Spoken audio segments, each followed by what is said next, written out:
इस चैप्टर का सबसे पहला टॉपिक है इनहेरिटेंस। आप लोग लिख भी सकते हैं साथ साथ।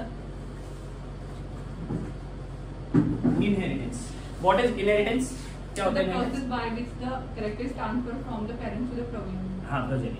तो बेसिकली क्या होता है, एक पेरेंट्स होते हैं और एक उनके बच्चे होते हैं जिन्हें ऑफस्प्रिंग्स या प्रोजेनी कहते हैं। ठीक है, अब ऑफस्प्रिंग या प्रोजेनी तक पेरेंट्स जैसे दिखना या पेरेंट्स जैसी कैरेक्टरिस्टिक को बियर करना ये सब बहुत एक कॉम्प्लेक्स प्रोसेस है। बेसिकली ऐसा कैसे हो सकता है कि जो मम्मी और पापा है उन दोनों की कैरेक्टरिस्टिक हम लेके आ रहे हैं, ये चीज पॉसिबल करती है इनहेरिटेंस, जहां पे हम पेरेंट्स की जो कैरेक्टरिस्टिक है उनको इनहेरिट करते हैं। क्या करते हैं बेटा? इनहेरिट। एक तो आप अपनी जायदाद इनहेरिट करते हो, जो भी उन्होंने कमाया वो सब आपका। इसके अलावा आप उनकी सबसे इंपॉर्टेंट, अगर किसी को जायदाद नहीं है तो आप उनकी कैरेक्टरिस्टिक्स को इनहेरिट करते हो। क्या करते हो? उनकी कैरेक्टरिस्टिक्स को। तो आपका फेशियल स्ट्रक्चर, आपका बॉडी टाइप, आपका कलर, स्किन कलर, आपकी हाइट, आपकी आईज का कलर, आपका नेचर, आपका सब कुछ जो है वो आपके पेरेंट्स की डीएनए ही डिस्क्राइब करती है। नेचर नहीं, but nature is more of acquired, जो कि आप आसपास देखते हो वैसे भी, बट फिर भी काफी हद तक सिमिलर चीजें होती हैं क्योंकि आप पेरेंट्स के साथ ही बड़े हो रहे हो। तो इनहेरिट वो बेसिकली है, जहां पे लिख लो आप लोग इनहेरिटेंस को। It is a process by which characters और ट्रेट्स It is a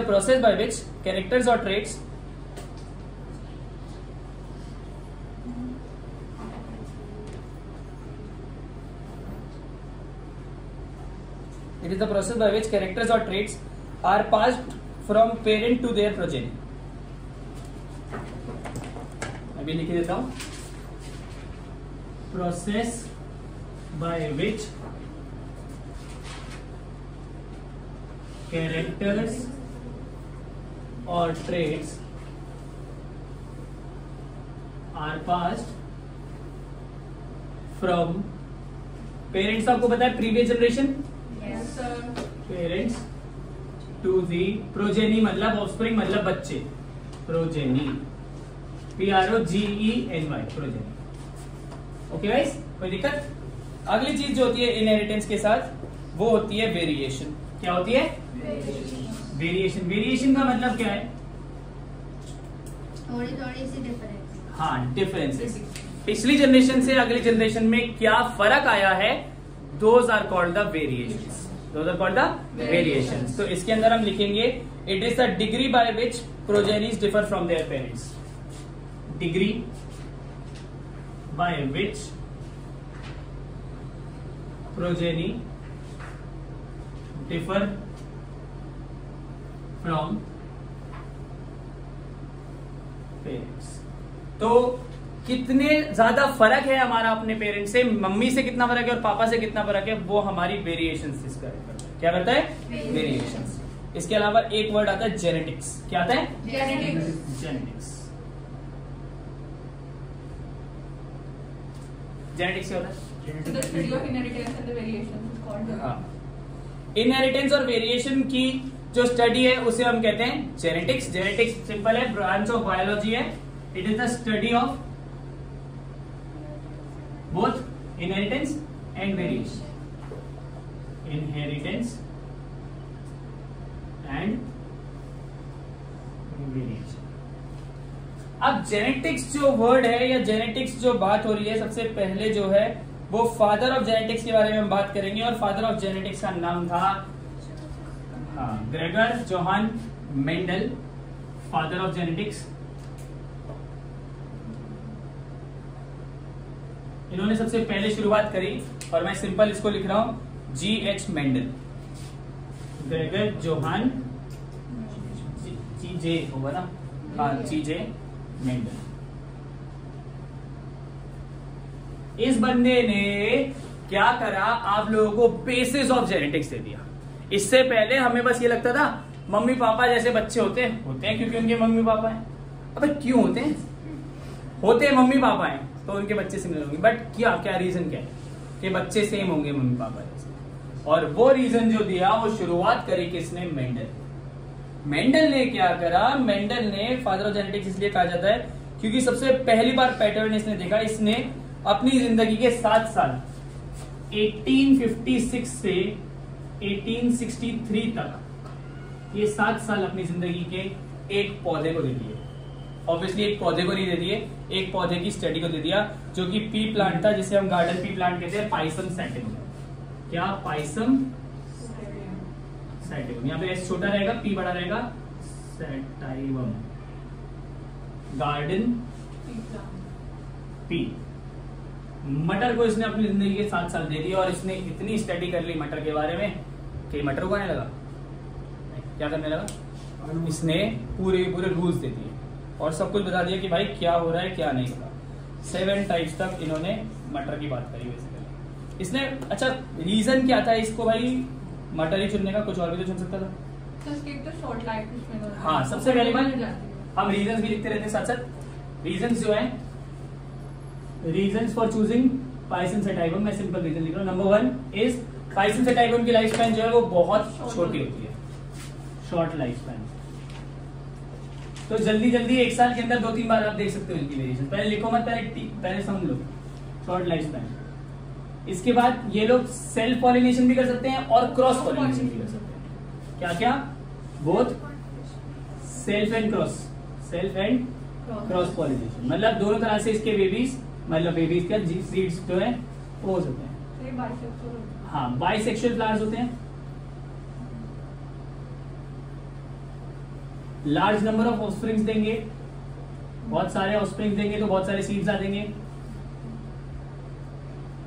ठीक है, बहुत सारे सीड्स आ जाएंगे तो जल्दी बच्चे आप और वेरिएशन में देख सकते हो। इसके अलावा सबसे इंपॉर्टेंट बात, इनके अंदर 7 डिफरेंट कैरेक्टरिस्टिक्स थी। कितनी थी? 7 डिफरेंट कैरेक्टरिस्टिक्स। 7 कैरेक्टरिस्टिक्स जो बिल्कुल अलग थी, जिनके आप वेरिएशन आराम से देख सकते थे। कितनी? 7। वो 7 कैरेक्टरिस्टिक्स के बारे में हम पहले बात कर लेते हैं। सबसे पहली जो बात है 7 कैरेक्टरिस्टिक्स में, वो है आपकी स्टेम हाइट। क्या? Stem height. Stem height. Stem height में 2 टाइप की कैरेक्टरिस्टिक होती है, एक डोमिनेंट और एक रिसेसिव। ये हम बाद में पढ़ेंगे। डोमिनेंट वाले को हम कहते हैं टॉल और रिसेसिव वाले को हम कहते हैं ड्वार्फ। ठीक है, स्टेम हाइट। दूसरी चीज होती है आपका फ्लावर कलर। क्या? फ्लावर का कलर, वॉयलेट एंड वॉयलेट। तीसरी चीज होती है आपकी फ्लावर पोजीशन। फ्लावर पोजीशन ये होती है आपकी एक्सियल और टर्मिनल। एक्सियल और टर्मिनल, अभी सब बताता हूं इनका मतलब क्या है। फिर आपका होता है अगला पॉड शेप, फुल और constricted. Pod shape, pod shape होते हैं फुल या कंस्ट्रिक्टेड।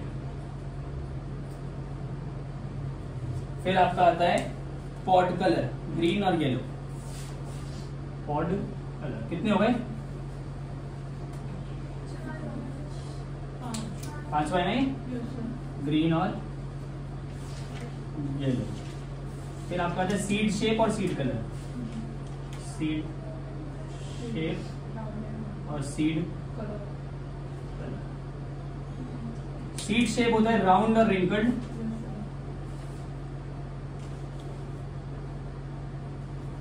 और सीड कलर होता है येलो एंड ग्रीन। तो इस प्लांट में 7 डिफरेंट वेरिएशंस आप देख सकते हो। सबसे पहली वेरिएशन है स्टेम हाइट, या तो स्टेम लंबी होगी या छोटी होगी, तो डिफरेंट सीधा देख के पता चल जाएगी। दूसरी बात फ्लावर कलर, या तो वायलेट फ्लावर होंगे या व्हाइट फ्लावर होंगे। तीसरी चीज फ्लावर पोजीशन, या तो फ्लावर जो है वो टर्मिनल एंड्स पे साइड्स में लगे होंगे या एक्सियल लगे होंगे, ऊपर लगे होंगे। ठीक है, इसके अलावा पॉड शेप, पॉड मतलब मटर देखा है, मटर को छीलते हो आप तो मटर का जो ऊपर का पूरा पैकिंग होती है that is called the pod.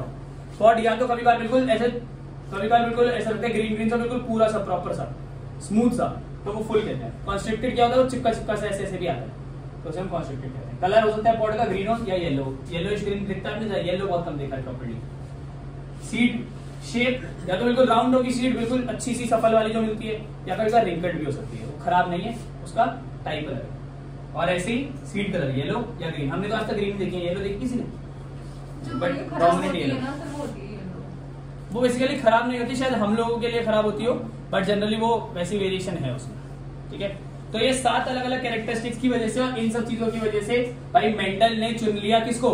P plant को। क्वेश्चन पता है क्या आता है? क्वेश्चन आता है कि 4 कैरेक्टरिस्टिक दे देंगे आपको, उनमें से बोलेंगे कि कौन सी कैरेक्टरिस्टिक मेंडल ने पी प्लांट में नहीं दिखती थी, तो आपको ये सातों पता होनी चाहिए। मान लो आपको स्टेम कलर दे दिया है, जनरली बोल रहा हूँ, कुछ और भी दे देते हैं, फ्रूट कलर दे दिया, तो आपको फ्रूट कलर है नहीं इसमें, है ना, तो आप टिक कर दोगे उसे कि भाई ये नहीं है। मेंडल की कैरेक्टरिस्टिक उसने जो देखी थी वो 7 थी। आप पूछ लिया, करेक्ट करो, इसी में ही वो बनाओ, मैचिंग करो, तो आपको पता होना चाहिए स्टेम हाइट टॉल और ड्वार्फ है, स्टेम हाइट तो चलो क्या, पॉड कलर जो है ग्रीन येलो है, ना कि येलो ग्रीन, ये सब आपको याद होना चाहिए, 7 की 7 कैरेक्टरिस्टिक्स अच्छे से। डन गाइस, कोई दिक्कत तो नहीं आता?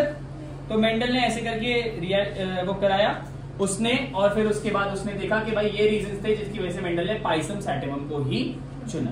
अब हम आगे बढ़ने से पहले और क्रॉसिंग कराने से पहले कुछ बेसिक टर्म्स के बारे में देख लेते हैं इस चैप्टर में जो आने वाली है। सबसे पहली जो बेसिक टर्म है वो आएगी आपकी मोनोहाइब्रिड या फिर डाई हाइब्रिड। क्या? चलो मोनोहाइब्रिड डाई हाइब्रिड भी बात की बात है। सबसे पहली चीज आपकी आएगी एलील्स। क्या आएगी? एलील्स। एलील्स का मतलब कुछ नहीं होता, एलील्स का मतलब होता है कि जो कैरेक्टरिस्टिक्स है ना, ये इनको कहते हैं हम एलील्स। डिफरेंट या कंट्रास्टिंग कैरेक्टरिस्टिक्स को हम कहते हैं एलील्स। ठीक है, आपको मतलब समझना, लिखने को नहीं आएगा। What are alleles? ये होते हैं alleles. Tall dwarf is allele. ठीक है, फिर आपका आएगा एक बहुत इंपॉर्टेंट चीज जो कि आएगी डोमिनेंट और रिसेसिव। क्या? डोमिनेंट और रिसेसिव। सब लोग ध्यान से देखेंगे डोमिनेंट और रिसेसिव क्या है। जिन लोगों ने पहली बार पढ़ रहे हैं वो खास करके बहुत ध्यान से देखेंगे इस टॉपिक को।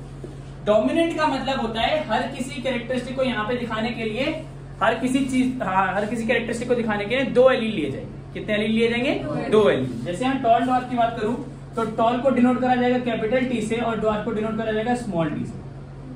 तो जो कैपिटल वाला हम ले रहे हैं, जैसे वॉयलेट को वी से कर दो और इसको बी से कर दो, इसको ए से कर दो, इसको एफ से कर दो,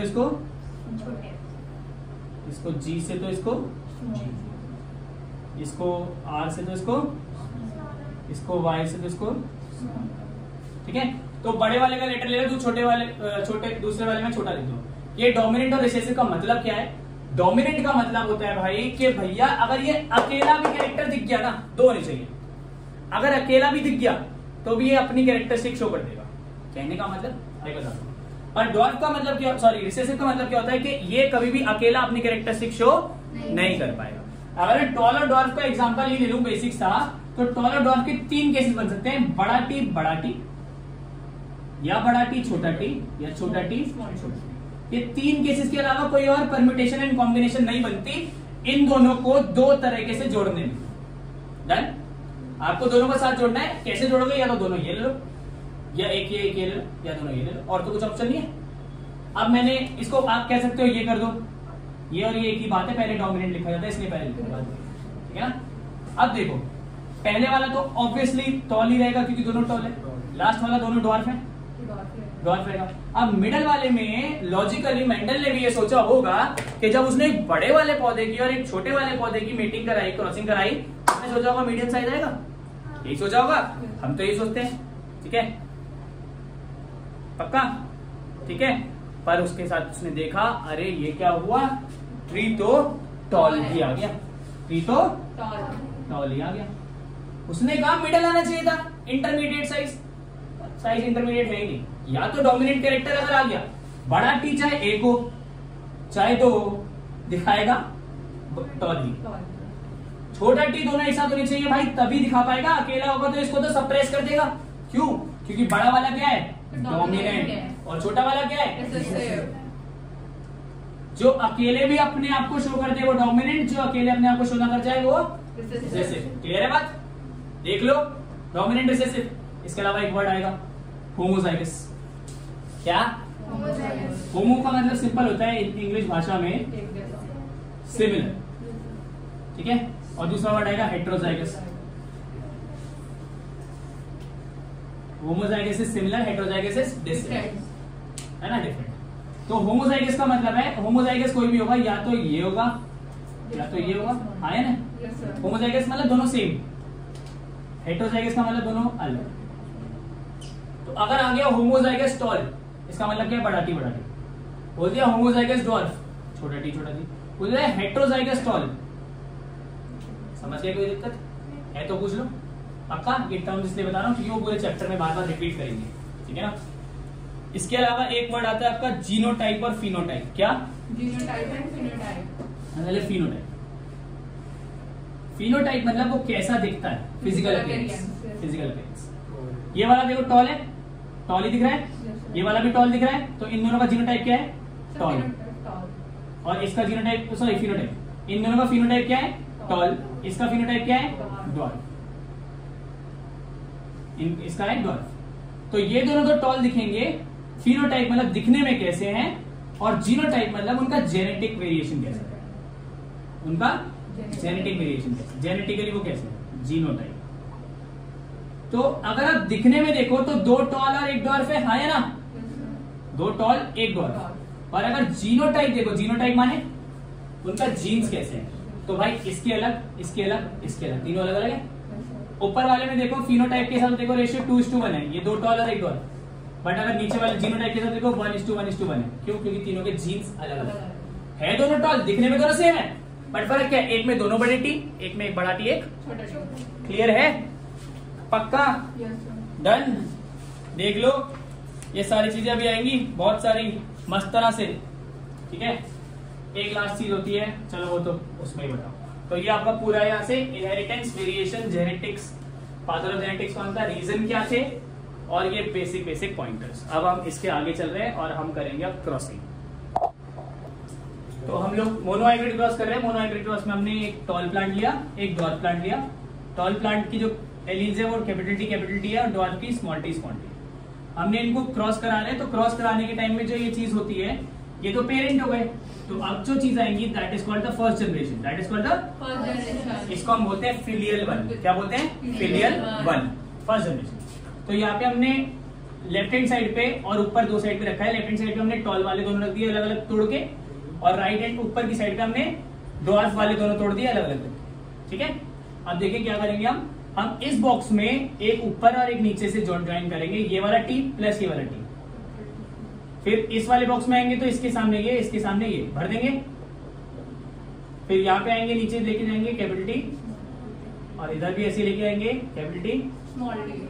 अगर आप देखें सारे के सारे जो आए हैं यहाँ पे आएंगे F1 जनरेशन में, वो आएंगे all capital T and small T. इन सबका जीनोटाइप है कैपिटल टी स्मॉल टी, और इन सबका फिनोटाइप है, क्योंकि एक भी बड़ा टी आ गया, ये है ऑल टॉल। अब मेंडल ने कहा यार एक बड़े वाले और एक छोटे वाले को क्रॉस करा के ऑल टॉल कैसे आ सकता है। उसने कहा कुछ ना कुछ तो दिक्कत है। उसने कहा यार इसका मतलब तो ये है कि इसकी तो कोई बरकत ही नहीं है, इसकी तो कोई वैल्यू ही नहीं है। उसको वैल्यू करने के लिए इसने एक ही ट्री को सेल्फिंग करा दी। क्या करा दी? Selfing, self crossing. तो यहाँ पे उसने बड़ा टी छोटा टी और बड़ा टी छोटा टी को क्रॉस करा दिया, और इस बार आएगी अब आपकी F2 जनरेशन। क्या आएगी बेटा? F2 generation. पिछली वाली क्या थी? F1 generation. यहाँ से तोड़ोगे ये लिखोगे बड़ा टी छोटा टी, बड़ा टी मत लिख देना, इस वाली साइड को यहाँ, इस वाली को, ठीक है। अब जब हम देखें तो इस वाले बॉक्स में, पहले वाले बॉक्स में बड़ा टी और बड़ा टी आएगा, दूसरे वाले बॉक्स में बड़ा टी और कैपिटल टी स्मॉल टी, तीसरे वाले में कैपिटल टी स्मॉल टी, और चौथे वाले में स्मॉल टी स्मॉल टी। अब उसने देखा यहाँ पे उसको तो ये टी दिख नहीं रहे थे, उसको टी नहीं दिख रहे थे, उसने तो ये बाद में बताया, उसको तो टॉल और ड्वार्फ दिख रहे थे। उसने देखा कि टॉल जो है वो है, पर एक ड्वार्फ ट्री भी आया। टॉल कितने बेटा? 1 2 3, और ड्वार्फ कितने बेटा? तो उसने कहा हर 4 में से 3 ट्री तो टॉल है, 1 ट्री ड्वार्फ। पहले उसने देखा नहीं सारे ट्री टॉल है। उसने कहा ये कैसे हो गया कि पहली जनरेशन में हाफ था, फिर दूसरी जनरेशन में मतलब पहला जो F1 आया उसमें सारे टॉल हो गए।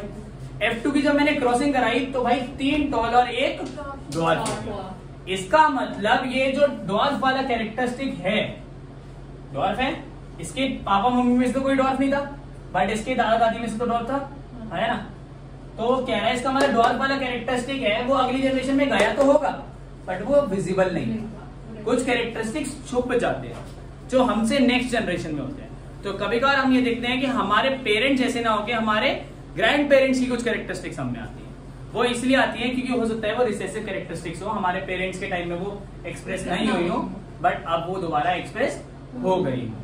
तो वो कैरेक्टरिस्टिक जो है वो डायरेक्टली एक जनरेशन छोड़ के आ गई, उसने कहा नहीं इसमें भी प्रेजेंट होगी तभी तो इसमें आएगी, इनका डायरेक्टली एक दूसरे से कोई रिलेशन तो है नहीं, इसमें प्रेजेंट होगी तब इसमें प्रेजेंट होगी तभी तो इसमें आएगी। तो इसका मतलब इसमें थी बट वो विजिबल नहीं। तो इसको हम कहते हैं जो दिखने में है उसे हम कहते हैं फिनोटिपिक रेशियो। क्या कहते हैं? Phenotypic ratio. और जो जीन्स है जेनेटिक टाइप है उसे कहते हैं हम जीनोटिपिक रेशियो। इसमें कौन से टाइप है? या तो बड़ा टी या बड़ा टी छोटा टी या छोटा टी छोटा टी। तो एक बड़ा टी कितना है? एक। बड़ा टी छोटा टी कितने हैं? 2। और छोटा टी कितने हैं? ये है हमारा मोनो हाइब्रिड क्रॉस।